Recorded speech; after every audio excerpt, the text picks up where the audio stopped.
due to the technological changes that are happening very rapidly, and there's just about a paradigm shift in the way the workplace philosophy has changed, how our workplaces have changed, how we do our work has changed. It has become very important that we should meet these challenges, and then you have to learn. And because you need to learn, you need to build that culture of learning.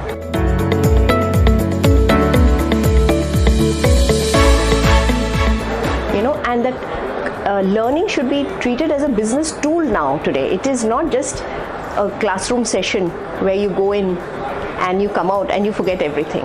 It has to be continuous. So you have to bring what you call a transformative culture in your organization. It has to be always there. Here I'd like to bring about 3-4 points how we are doing it in our organization. And these 4, otherwise there are a lot of points, but these 4 I think are very important. The first thing is that learning should be very inclusive. What I mean by inclusive is that it should be available at all levels and to everybody, because you cannot build a culture of learning unless it's available to all. So it has to be inclusive and it has to be available to all. Secondly, it's very important to communicate it.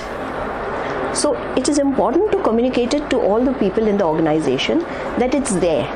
Otherwise, most of the time people don't know that the organization favors learning and innovation. It's important for you to communicate. That I think it's a simple basic thing, communication, but it's very important. The third thing that I think is very important is risk taking. You should allow your people to take risk. Let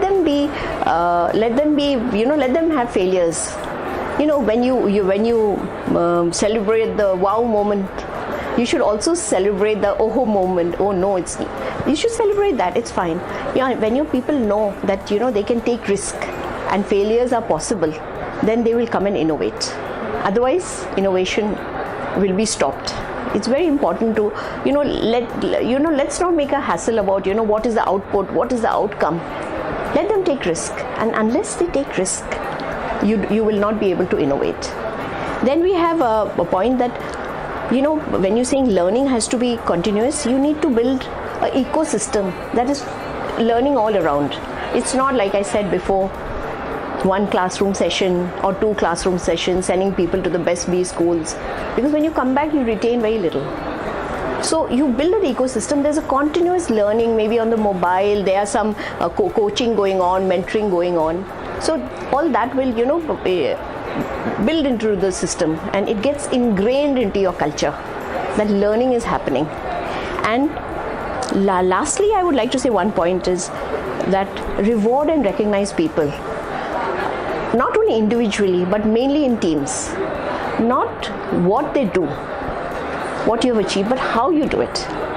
If you do it how you do it, and if you reward the teams, then it will build a culture of collaborative team learning.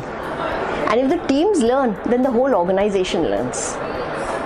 So these are the 5 points that I wanted to speak to you about.